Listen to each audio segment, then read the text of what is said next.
नमस्ते दोस्तों, आप सब कैसे हैं। आशा करती हूँ आप सब लोग बहुत अच्छे होंगे। मैं एक ललनवा विवाह गीत लेकर आई हूँ।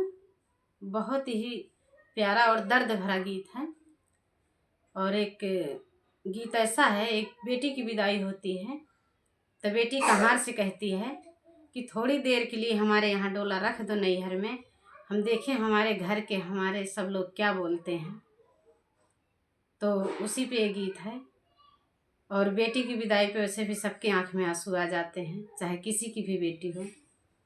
विदाई के टाइम सबकी आंखों में आंसू आ जाते हैं। तो मैं गीत सुनाने चल रही हूँ, आप लोग सुनिएगा। अच्छा लगे तो सपोर्ट और सहयोग कीजिएगा। ये गीत बहुत ही प्यारा है, आप लोग सुनेंगे तो आंख में आंसू जरूर आ जाएगा। तो चलो हम गीत सुनाते हैं। निमिया के तारे डोला रखी दा कहरवा, यार देखी तानी गौआ के ठाव रे ललनवा, यार देखी तानी गौआ के ठाव रे ललनवा। निमिया के तारे डोला रखी दा कहरवा, यार देखी तानी गौआ के ठाव रे ललनवा, अरे देखी तानी गौआ के ठाव रे ललनवा। के करे निरोए से नदिया बहतु है, अरे के करे न रोए भरें ताल रे ललनवा, यार के करे नी रोए भराई ताल रे ललनवा। के करे नी रोए से नदिया बहतु है, अरे के करे ने रोए भराई ताल रे ललनवा, अरे के करे ने रोए भराई ताल रे ललनवा। मैया के करे नी रोए से अचरा भीगतु है, अरे के ना खड़ी मुसकाई रे ललनवा, अरे के ना खड़ी मुसकाई रे ललनवा। के करे नी रोए से अचरा भीगतु है, अरे के ना खड़ी मुसकाई रे ललनवा, अरे के ना खड़ी मुसकाई रे ललनवा। मैया के रोए से नदिया बहतु है, अरे बपाई के रोए भराई ताल रे ललनवा, अरे बपाई के रोए भराई ताल रे ललनवा। मैया के रोए से नदिया बहतु है, अरे बपाई के रोए भराई ताल रे ललनवा, अरे बपाई के रोए भराई ताल रे ललनवा। भैया के रोए से अचरा भीगतु है, अरे भौजी खड़ी मुसकाई रे ललनवा, अरे भौजी खड़ी मुसकाई रे ललनवा। भैया के रोए से अचरा भीगतु है, अरे भौजी खड़ी मुसकाई रे ललनवा, अरे भौजी खड़ी मुसकाई रे ललनवा। केही कहाई बेटी नित उठी आई हाय, अरे केही कहाई छाठे मास रे ललनवा। केही कहाई बेटी नित उठी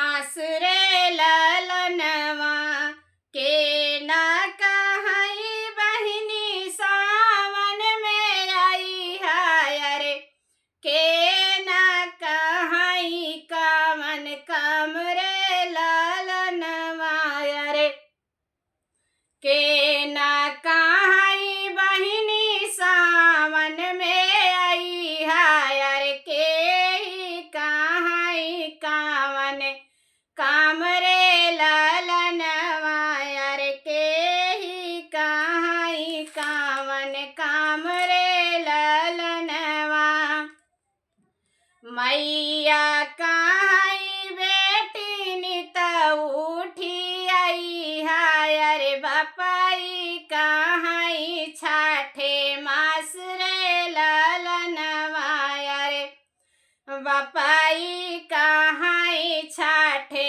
मास रे ललनवा भैया कहई बहिनी सावन में आई है रे भौजी कहई कावन काम रे ललनवा भैया कहई बहिनी सावन में आई है रे भौजी कहई कावन काम रे ललनवा रे भौजी कहई कावन काम रे ललनवा भौजी कहई कावन काम रे ललनवा डोलवा उठवआ चलो हो कहरवा की नैहरा होइगा पराया रे ललनवा रे नैहरा होइगा पराया रे ललनवा डोलवा उठवाया चलो रे कहरवा की नैहरा होइगा पराया रे ललनवा की नैहरा होइगा पराया रे ललनवा जाई हो डोलिया ससुरवा में पहुँची अरे सासु पर छनका निकरई ललनवा रे सासु पर छनका निकलई ललनवा अरे सासु जी पर छानी निकरई ललनवा गौआ के लोग देखई दनावा दहेजवा रे रही रही बोल बिरही बोल रे ललनवा रे रही रही बोल बिरही बोल रे ललनवा कवने गरीबे घरे कैले बियाहवा रे नहीं मिला दाना दहेज रे ललनवा रे नहीं मिला दाना दहेज रे ललनवा ऐसी रीतिया के अगिया लगावौ रे बेटी का कहूँ ना ठेकाना रे ललनवा रे बेटी का कहूँ ना ठेकाना रे ललनवा ऐसी रीतिया के अगिया लगावौ रे बेटी का कहूँ ना ठेकाना रे ललनवा हाथे जोड़ी प्रभु करिले विनतिया रे अबजिनी बेटी बनैहा रे ललनवा रे अबजिनी बेटी बा नैहा रे